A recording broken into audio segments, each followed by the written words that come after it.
Hello and welcome to the sixth part of my tutorial series about the Python basics, and I hope it is the sixth part because it's pretty late and it's debatable if I am able to count correctly, but maybe my mistakes will be even funnier this time. I am going to show you if conditions. So what are if conditions?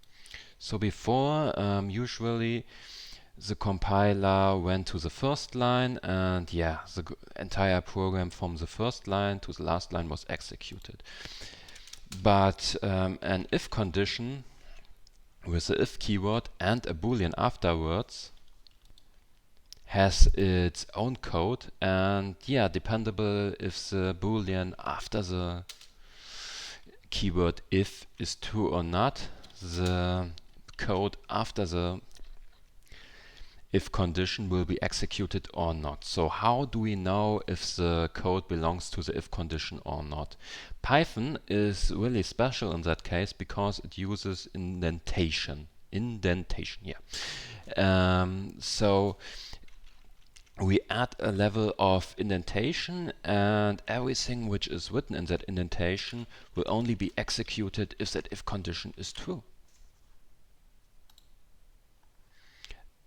Of course, 3 equals 3, so my boolean is true, and the print 1, 2, 3 is executed. So if we type not my boolean, it shouldn't be executed anymore, and it is not. He will of course print my boolean and my boolean 2, because these two variables, or the function print my boolean and print my boolean 2, is not part of the if condition because there's no level of indentation.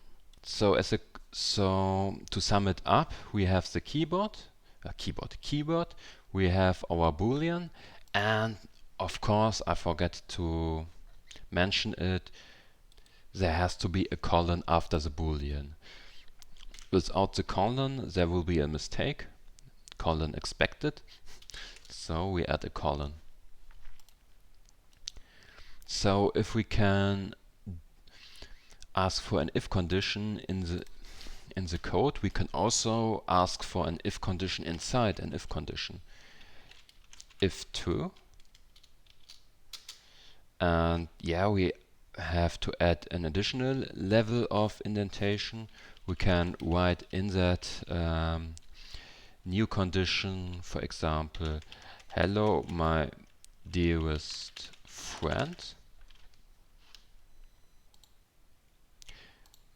and because the boolean after the first if condition is false, the if condition here won't be executed, but now we have a boolean which is true, so the number is printed and the string in the second if condition is also printed. So there are two other keywords I want to show you. First one, elif. So if this condition is false, we can add an elif condition. And if the elif condition is true, the code which is below the elif condition will be executed. Of course, we also have to add the layers of indentation, but if we do that, the code will be executed, but only if the first condition is false and the next condition is true. If the first condition is true, the elif condition will be ignored. So apart from that, there's another keyword which is simply else, and this will be printed regarding of the conditions before. We can add as many elif conditions as we want. So the third elif condition will only be executed if the first condition is false and the second condition is false.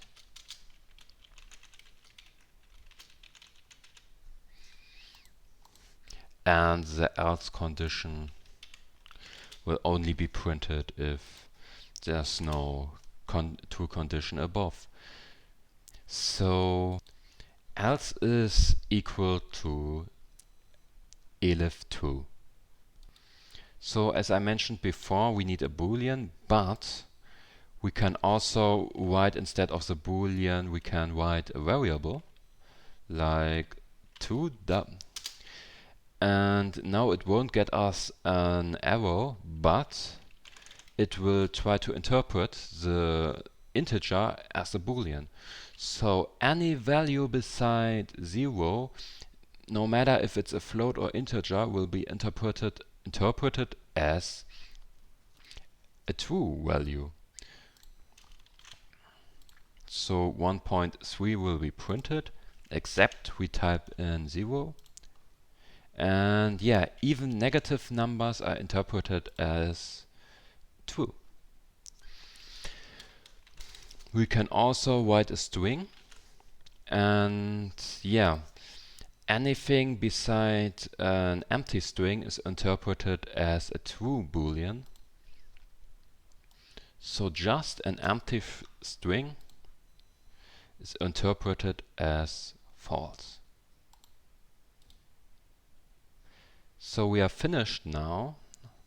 I don't have anything more to say about if conditions. I hope you liked the video. It was understandable, and we see you in the next video, which will be really short. We are just talking about user input.